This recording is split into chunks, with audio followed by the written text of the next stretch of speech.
We have two equations here that look very similar, but in actuality they're very different.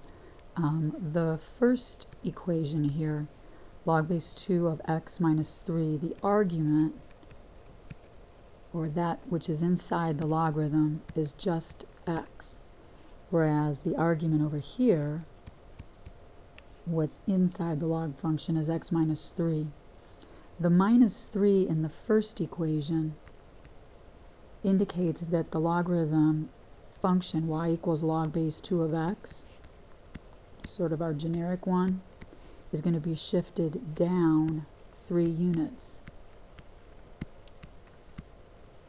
Whereas when the minus 3 is inside the function, that means that we're going to see a shift to the right 3 units from the original graph. And again, our original would be y equals log base 2 of x. So the difference in that is the domain for this function. You set the argument, which is just x, greater than 0. And so the domain is from 0 to infinity.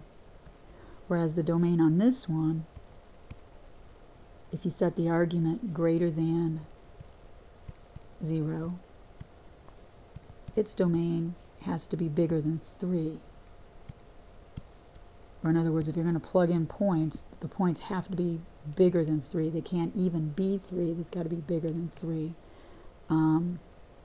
Another difference in these two, let's say, is where the vertical asymptote is.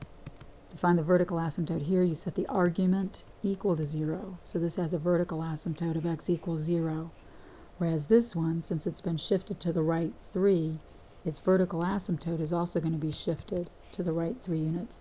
You set the argument equal to 0, solve for x, and x equals 3 is the vertical asymptote for this function. So whereas one has been shifted up, and the vertical asymptote is still at x equals 0, the second equation has been shifted to the right, along with the vertical asymptote, which is now at x equals 3.